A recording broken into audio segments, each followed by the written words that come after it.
What's up, everybody? This is Super Mike 2164. I wanted to do this one. I wanted to pay tribute. Shout out to Minister Jabril, who passed. May Allah be pleased with his life and all of the great work that he's done, and the great things that most of you guys don't know. But he has affected the whole entire world. Just because, this is how.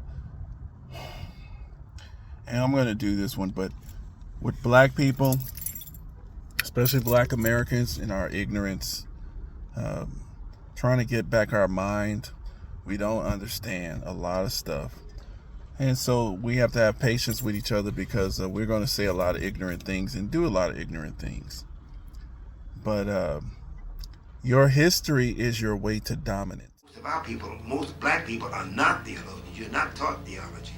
How the hell are you going to say you're taught theology and you don't know who you are? Right. You go into the theological seminary, your name is Jones. You come out of the seminary, your name is still Jones. So that you didn't get nothing. Now, and if you don't know who you are, you can never perceive anything correctly. Nothing. Nothing of significance. Now, this is what I'm getting at. This is one way. I'm trying to show you one way of getting into the deeper aspects, or an aspect of the teaching that most of us mistreat or act. We used to be called eggheads in Phoenix, but I want you to know, during a certain amount of years, as Minister Farrakhan said, the Phoenix Mosque was the mosque that led the nation in love, study, and what? Productivity. And we were not a bunch of eggheads sitting up all day studying. We did a lot of that because we knew we were ignorant. And when you know that you have a need and the means of satisfying that need is available, then you go after it. Have you ever been hungry? What happens when they put you before the food and prayer said? Do you eat casually, or do you eat like a hungry person? Be ever able to love beyond your knowledge. You will not be ever able to love beyond your knowledge. You will not be ever able to love beyond your knowledge. Will not be ever able to love beyond your knowledge. It's just like if I was to hit you in the head and wipe away all of your memory.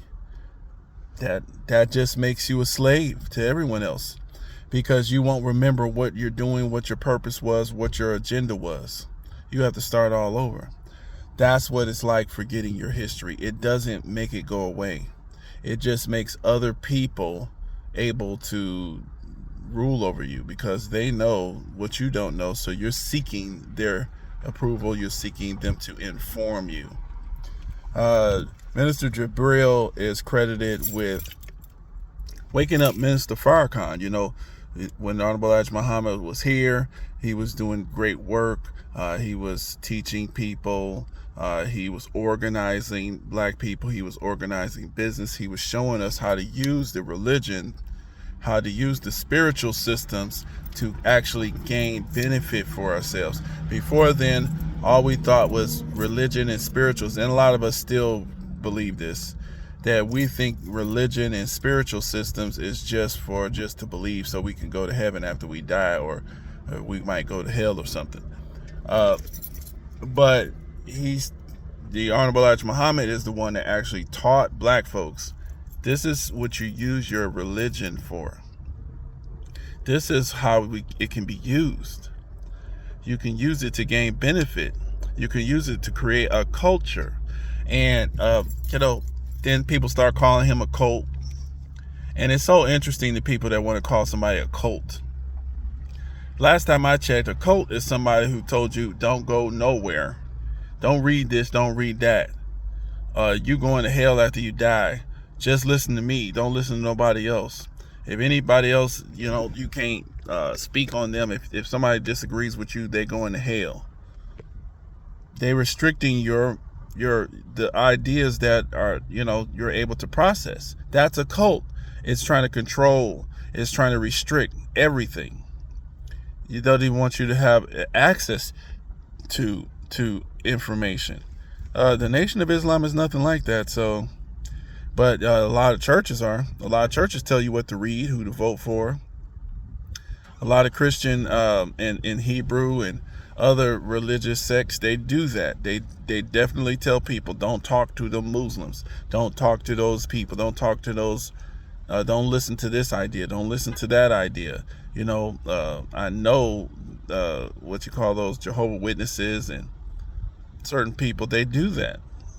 Tell you what not to listen to and who to listen to. So the Nation of Islam isn't like that.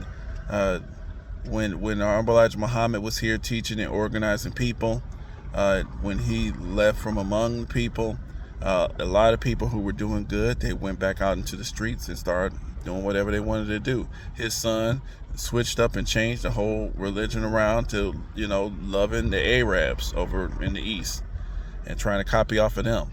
And through his father's teaching down the hole. Minister Farrakhan was in the street trying to do acting.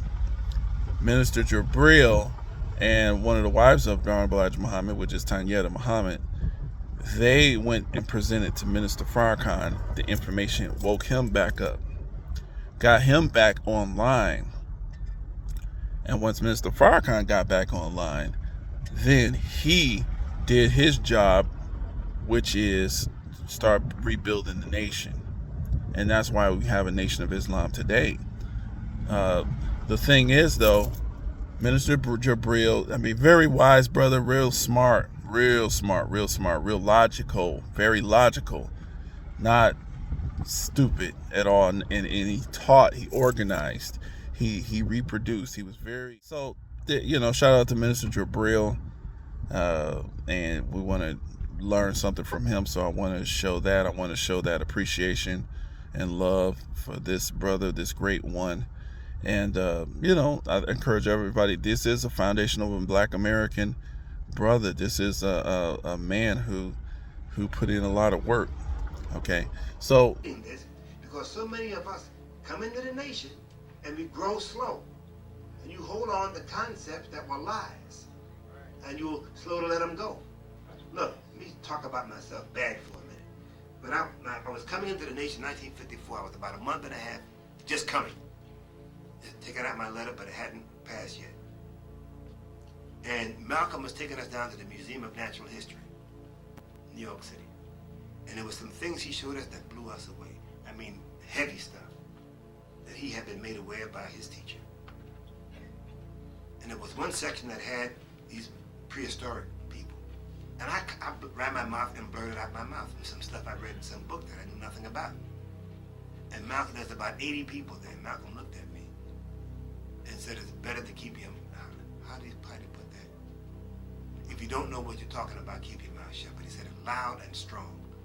Have you ever been embarrassed? Would your ears feel funny, the back of your neck? I felt I can talk about it easier now. That's way back then. But I felt embarrassed. I never said nothing else.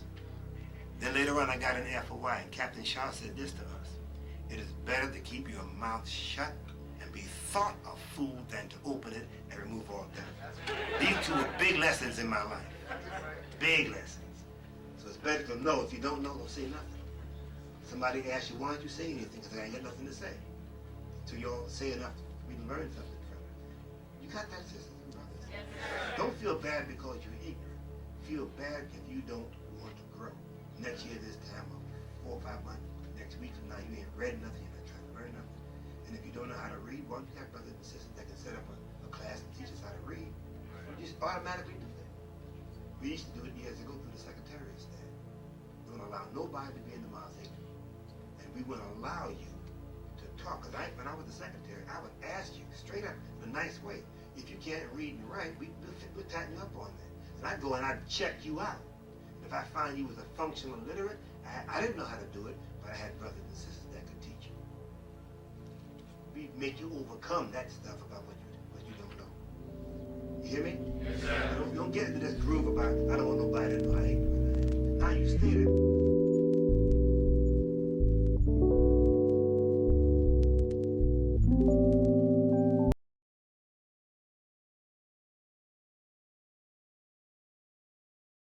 The fastest in the very poorest places. And so it's really an acute problem in a certain number of places, and we've got to make sure that we help out with the tools now so that they don't have an impossible situation later. The problem is that the population is growing the fastest in the very poorest places. And so it's really an acute problem in a certain number of places, and we've got to make sure that we help out with the tools now so that they don't have an impossible situation later. The problem